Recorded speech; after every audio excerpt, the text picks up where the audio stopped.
Salut à tous et bienvenue dans ce nouveau format dans lequel je vais critiquer vos vidéos. L'objectif ici, ça va être que je vous donne mon avis comme je le pense, en toute bienveillance, pour que vous ayez des points d'amélioration pour vos autres vidéos et aussi pour que tout le monde puisse en profiter. On va commencer aujourd'hui avec Alexis qui m'a envoyé deux vidéos. Alors si vous avez envie de regarder les vidéos en entier, sans interruption, avec le son, etc., je vous les mets ici en fiche et aussi en description. La première vidéo, c'est celle-ci, c'est l'abbaye de Villiers. Donc tu m'as dit que c'était celle-là que tu préférais, donc on va commencer par celle-là.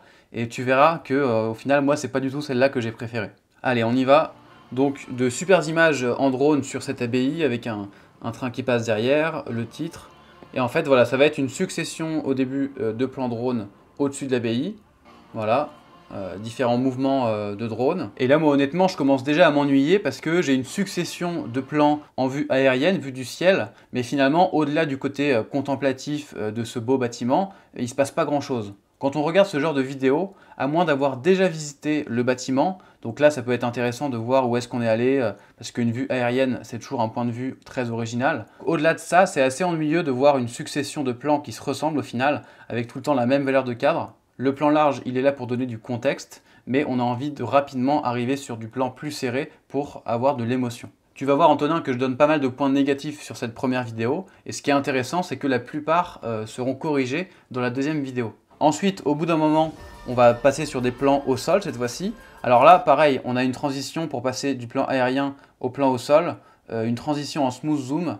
Moi, honnêtement, je suis pas du tout fan de ce genre de transition, j'en ai déjà parlé sur la chaîne. Si là, tu étais en plan large et qu'après, tu arrivais sur un plan serré ici, sur le toit, ça serait intéressant. Mais là, tu fais un smooth zoom sur un endroit qui n'a rien à voir. Pour moi, ce genre de transition, c'est vraiment des transitions m'as-tu vu, des transitions qui sont là pour impressionner les autres vidéastes, mais pas pour servir finalement la vidéo en elle-même. On voit très rarement des transitions smooth zoom dans les vidéos professionnelles, voire même jamais. La meilleure transition, c'est le simple cut, et ça ne veut pas dire qu'on ne doit pas travailler les transitions. Même avec un cut, on peut réfléchir à quelle image on a avant et quelle image enchaîne. Si on regarde un petit peu les plans au sol que tu as fait, même s'il y a des plans plus serrés que les plans drone, on reste quand même beaucoup sur des images sur de la pierre, des plans de bâtiments assez larges, avec très peu d'humains. Et c'est ça qui me manque. Là, si on regarde ici dans ton image, on a de la pierre et on a ici quelqu'un qui est caché mais qui n'est pas du tout mis en avant. Pareil, sur ce plan, on voit quelqu'un mais elle est de dos. Donc on ne peut pas du tout ressentir son émotion, on ne sait pas ce qu'elle ressent face à cet édifice, si elle est joyeuse, si elle est triste. Donc au final, c'est comme si on avait un plan sans personne. Tu nous as fait quelques plans esthétiques ensuite, donc ça c'est vraiment super, c'est hyper joli, il y a un bel effet de profondeur de champ avec ici le flou, ici le net et au fond le flou. Les couleurs sont super belles, on sent que tu as bien travaillé ton image. Et derrière, on a un beau plan avec du flair, donc ça c'est joli, c'est un bel effet esthétique. Et en plus, justement là je parlais du cut, la transition est logique entre ce plan là où on a des fleurs jaunes et le plan suivant où on voit ici les fleurs jaunes. Par contre, attention, sur ce plan, on sent que t'es pas du tout bullé, c'est-à-dire que ta caméra n'est pas à l'horizontale, elle est penchée. Donc là ça se voit, donc on a l'impression d'être complètement bancal dans l'image, ça c'est à éviter. Et ensuite on arrive enfin sur le visage de quelqu'un, mais là c'est pareil, c'est hyper furtif, ça va très vite. Elle a les yeux à moitié fermés au début, elle les ouvre. En fait, elle tourne un peu la tête vers nous, mais on ne sait pas trop ce qu'elle regarde.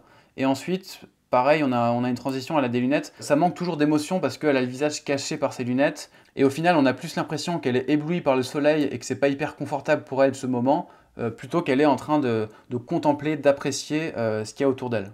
Donc moi, ce que je te conseille, c'est vraiment de rajouter des plans avec cette valeur de cadre là, donc en plan serré sur la personne, et essayer qu'elle soit bien visible, donc par exemple de 3/4 face, pas forcément avec les lunettes, donc faire attention à l'ensoleillement, peut-être se mettre à un endroit où il y a un peu plus d'ombre. Après, ça peut aussi passer par des animaux qui passent à ce moment-là, des oiseaux, ou alors une scène avec des gens qui font quelque chose. En fait, on a envie de comprendre ce qui se passe sur ce lieu, et pas uniquement avoir de la pierre. Les images de bâtiments, je pense que c'est très bien pour de la photo, mais pour de la vidéo, il nous faut autre chose. Et dans la deuxième partie de la vidéo, tu as voulu faire un truc un peu rythmé avec des transitions quasiment à chaque plan pour donner du dynamisme. Alors ce genre de transition, pourquoi pas? C'est moins grave que les smooth zoom parce que là on est sur un effet travaillé au tournage et pas uniquement un effet de montage. Mais par contre déjà il faut que ça soit plus lent parce que là ça va beaucoup trop vite en fait, on n'a pas du tout le temps de comprendre ce qui se passe, on a l'impression que comme si l'image était saccadée et que la caméra tremblait. Et en plus, si t'en mets à chaque plan, ça perd tout son intérêt parce que l'objectif de ce genre de transition, c'est que ça soit surprenant et original. Donc tu peux en mettre une ou deux dans ta vidéo, mais pas plus, surtout pour une vidéo qui dure 1 minute 30. Et à la fin, un petit smooth zoom pour sortir de l'abbaye. Mais là, encore une fois, on a une caméra qui est tournée vers le ciel. Et en fait, on a un effet de dézoom. et on se retrouve dans le ciel. Donc du coup, c'est pas cohérent optiquement. Voilà pour la première vidéo, et maintenant on passe à la deuxième sur un slip.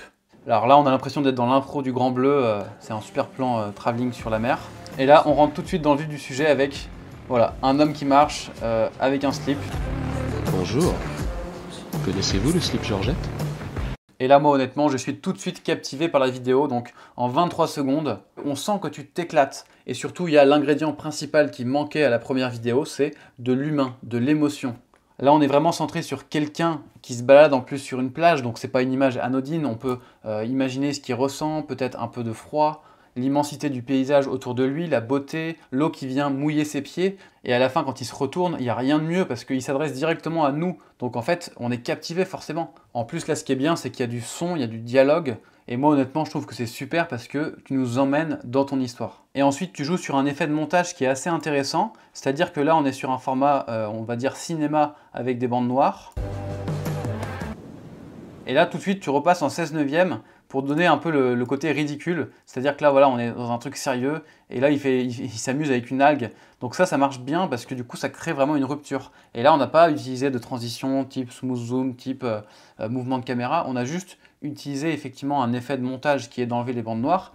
Mais ça vient aussi du jeu d'acteur qui a d'un coup son algue dans la main. Donc la transition marche très bien parce que voilà, on a vraiment une situation, un jeu d'acteur qui est différent entre ici et là. Alors moi ici, j'aurais pas laissé l'effet 16/9 pendant toute cette séquence, parce qu'en fait l'effet 16/9, il donne un côté un peu moins crédible entre guillemets, c'est-à-dire que là c'est comme si on était dans le film, et qu'après tout de suite on passe dans le bêtisier en fait, dans le making of, c'est-à-dire on n'est plus dans les scènes sérieuses. Donc ça marche très bien pour cet effet-là, mais moi après je serais repassé en fait sur du format cinéma ici, avec des bandes noires. Il faut repartir dans quelque chose de sérieux. Là on est sur une fausse publicité, donc du coup le format de la pub c'est le format avec les bandes noires. Ce que je peux te reprocher aussi sur cette séquence, et même globalement sur l'ensemble de la vidéo, c'est d'avoir un petit peu trop d'images, c'est-à-dire que la vidéo dure un petit peu trop longtemps, on aurait pu épurer un petit peu les choses, et je trouve qu'il y a trop de changements de caméra. C'est-à-dire qu'en gros, là, si on regarde en détail cette séquence de danse, là, en fait, j'ai l'impression que tu as filmé plein de trucs en dansant dans tous les sens, et qu'après, tu as voulu en mettre le maximum, parce qu'il y avait plein de moments que tu trouvais bien, mais si on compte, donc il y en a 1, 2, 3, 4, 5, 6, 7, enfin j'arrive même plus à compter, 8, 9, 10, 11, 12, 13, enfin voilà, c'est 14 images de la même chose en fait, de toi qui danses. Donc moi je pense qu'il aurait fallu en mettre peut-être 5 ou 6 maximum, peut-être les faire durer un peu plus longtemps, mais souvent quand on fait du montage, on a tendance à vouloir en mettre trop parce qu'on est fier de nos images et on n'arrive pas à faire du choix. Pareil sur la séquence d'intro quand on te voit marcher. Enfin, je dis on te voit marcher, je sais pas si c'est toi qu'on voit, j'imagine que non en fait, parce que c'est toi qui filmes, mais quand on voit le comédien, on a un plan, deux plans, ici on a un dézoom, donc c'est comme si on avait un troisième plan, 4, 5, 6, 7, donc en gros il faut attendre le 7e plan avant que tu te retournes vers nous, donc c'est beaucoup. Je pense que tu peux épurer tout ça pour déjà que ta vidéo soit plus courte, mais aussi pour rajouter de la cohérence. Par exemple ici, on le voit marcher donc par là-bas sur la plage, et ensuite, sur le plan d'après, donc il marche dans la même direction avec un autre angle de caméra, puis il marche dans l'autre direction avec un coup la caméra va dans le même sens que lui, donc elle le suit, et ici il marche dans l'autre sens et la caméra elle va dans le sens inverse. Moi ce que je l'aurais fait, c'est que je l'aurais fait marcher sur toute la séquence dans cette direction, par là-bas, et j'aurais fait plusieurs plans larges au drone et plusieurs plans au sol en le suivant, parce que finalement faire un mouvement où la caméra va dans l'autre sens, il y a un côté on s'éloigne, donc c'est pas terrible pour mettre en avant quelqu'un qui porte un vêtement. Donc en gros j'aurais fait un plan drone en large comme celui-ci, éventuellement un deuxième plan drone qui le suit d'un peu plus proche comme ici, et ensuite je serais tout de suite passé sur ce plan là où il marche un petit peu et il se retourne. Et ensuite c'est très bien de faire un deuxième plan ici en beaucoup plus serré, ça donne vraiment un côté agréable à regarder parce que on a tout le temps des changements de cadre. En fait ça veut dire qu'on part du plus large et on arrive au plus serré.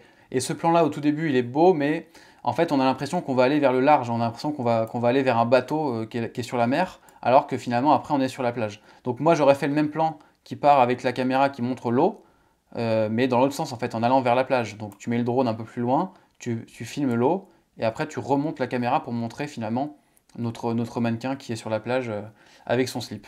Et à la fin, on a ce qu'on pourrait appeler le pack shot dans le langage de la pub. Jean-Paul Gotich. Et ça, franchement, voilà, moi ça m'a fait vraiment rire. Donc encore une fois, là on est sur un effet comique avec un dialogue. Alors visiblement, tu m'as dit que tu avais enregistré le son avec un iPhone en post, après quoi, en post-synchronisation. Donc bravo, franchement ça rend bien. L'important ici, c'est pas d'avoir le meilleur matériel, la super caméra, le super micro, mais c'est vraiment l'intention que tu as eue en faisant cette vidéo. Et là, on voit bien que vous vous amusez en faisant la vidéo, on voit bien que lui là il se marre, et on s'imagine qu'il y a eu des fous rires en faisant ses prises, etc. Et en fait, c'est retransmis à travers la vidéo. Et ensuite, une petite séquence dynamique pour clôturer. Donc ça rend très bien. Là, c'est intéressant ce plan drone parce que ça raconte que voilà, on est à la fin de la pub, il va se baigner, et puis bah, du coup là, on passe au-dessus de lui, donc on le laisse faire sa vie et on va clôturer la vidéo. Alors tu aurais pu finir sur ce plan-là, honnêtement, faire monter ton drone ici et afficher le texte de fin, parce qu'en fait derrière, alors déjà tu as mis un fondu enchaîné, c'est pas forcément très beau. Moi c'est pareil, si on peut être sobre au maximum, donc plutôt un cut qu'un fondu enchaîné, parce que là, le fondu enchaîné, en fait, c'est utilisé pour montrer une ellipse temporelle ou spatiale. Là, c'est pas le cas, on est au même endroit, au même moment. Et en plus, on arrive sur une image qui est... en fait, on n'est plus du tout sur la plage, on montre la ville. Donc on n'est plus du tout dans le même univers que la plage. Tu as fait un espèce d'effet là de travelling compensé où ton drone recule et tu zoomes en même temps, ou l'inverse. Mais bon, là c'est pareil, on sent que tu as voulu mettre un effet pour mettre un effet, mais ça apporte rien en fait. Donc bravo à toi Alexis, merci d'avoir participé, c'est courageux d'envoyer tes vidéos. Si vous avez envie que je critique vos propres vidéos, c'est toujours possible de me les envoyer à l'adresse bonjour@theomandar.fr. Avant de terminer, si vous voulez suivre les coulisses de mon travail de vidéaste au quotidien, sachez que j'ai créé un canal Telegram. En gros, c'est comme si on était dans un groupe WhatsApp dans lequel je vais vous partager les difficultés que je rencontre sur mes tournages, les réflexions, les idées que j'ai, que ce soit avec des photos, des vidéos ou même des notes vocales. Je vous mets le lien de mon canal Telegram en description et on se retrouve très vite pour un nouvel épisode de ma critique de vos vidéos.